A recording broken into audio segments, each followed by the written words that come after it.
Hello everybody, welcome to Movies by McManus, the channel where we talk about movies, comics, TV, books, all different types of media in the context of who created it and what effect it's trying to have on the world. I'm your host Greg, and today we're going to be talking about the 2020 film The Five Bloods, directed by Spike Lee.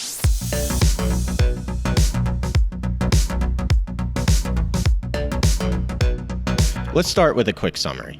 During the Vietnam War, 5 black soldiers are sent out to find a stash of gold that's meant to be delivered to a Vietnamese village.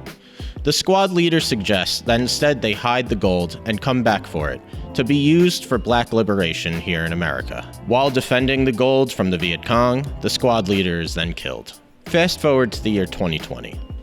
The 4 soldiers arrive in Vietnam along with one of their sons, to then find the gold and the remains of their squad leader. When arriving in Vietnam, they're met with love by some of the locals, but hatred from others. The Vietnamese people clearly are not over what happened to them in Vietnam, and the soldiers themselves struggle with what they had to go through during the war. The soldiers eventually find the gold, but after that, infighting ensues. Some of the soldiers believed that they'd still be using the money for black liberation here in America, while others believed that they'd be keeping it for themselves. The soldiers then find themselves in a minefield and need the help of 3 members of a landmine removal charity. Now that even more people know about the gold, the soldiers become more paranoid, believing that each member is going to betray them. In the end, they are attacked by a group of Vietnamese villagers who want the gold for themselves. Several in the group are killed, but the survivors escape and decide to split the money between different charities, namely Black Lives Matter and LAM, the landmine removal charity. So let's talk about Spike Lee, who's actually one of my all-time favorite directors. Something that's apparent in all of Spike Lee's movies is his obsession with American history, namely Black American history. In fact, he said that most of his writing process is just researching the topic that he wants to talk about. Also, the majority of his work is in documentary films, and he always uses some of his documentary style in his narrative films. By blending documentary and narrative, he's able to add historical context while still telling a fictional story. He's also a very topical filmmaker, and will never make a movie without trying to say something political about the modern day. So, when watching his films, it's important to think about what he's trying to say about our current political climate. So let's ask the question, are we over the Vietnam War? Well, for some of these characters, no. They're still angry about what they had to go through during the war, and they direct that anger towards the Vietnamese people. Specifically, Delroy Lindo's character of Paul, who, in my opinion, is the most interesting character in the film.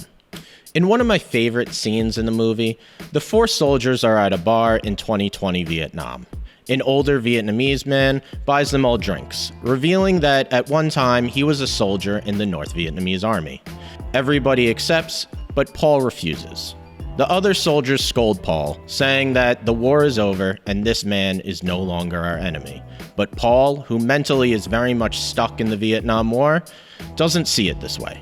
Later, when the group goes deeper into rural Vietnam, the people living there become more and more hostile towards them, and their disdain for Americans becomes more clear.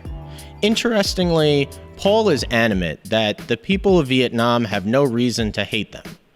But it begs the question, if a US soldier can still hold a grudge over what he went through during the Vietnam War, don't the people of Vietnam have the same right? After all, every part of Vietnam's culture seems to have been affected by this war. The first bar that they go to is Apocalypse Now themed, and one of the soldiers, Otis, finds out that he has a daughter with a Vietnamese woman who he never knew about. Like these soldiers, the people of Vietnam are still very much feeling the effects of the war. It goes to show that, as Americans, we can think of the Vietnam War as something that's over and done with. But for the people of Vietnam, and for these soldiers, it's still very much a part of their everyday lives. Spike Lee's documentary style is actually very helpful in conveying this point, especially when showing flashback scenes to the Vietnam War, which are all shot on 16mm, which is the actual footage that would have been used during this time. But these younger characters are not played by different actors. Instead, it's the older versions of the characters that we see in flashback. It gives the feeling that the war and modern day are going on concurrently, which, for these soldiers who are mentally stuck in that time period, is very much the case. Then we have the Vietnamese villagers, who come to steal the group's gold. Spike Lee doesn't portray them as just straight robbers, but instead shows them in a more sympathetic light. They're very much angry over the massacres that happened during the Vietnam War, and in their eyes, justice has never been served. To the villagers, this gold rightfully belongs to them. It was promised to them by the United States for helping fighting against the North, but it was never delivered.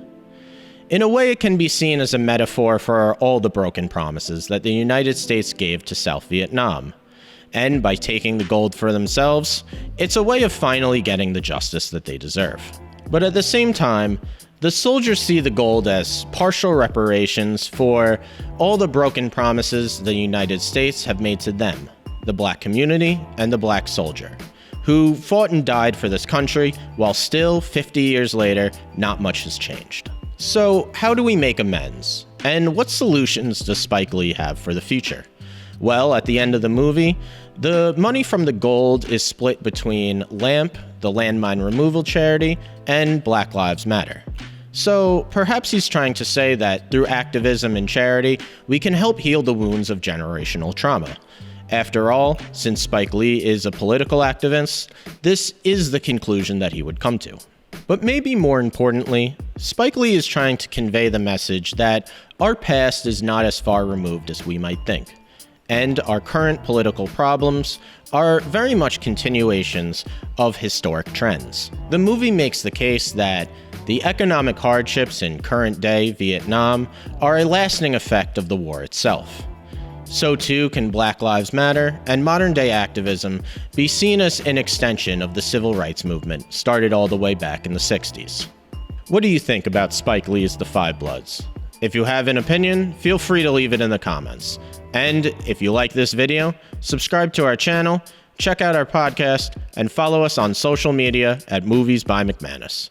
I'm your host, Greg, and have a good night.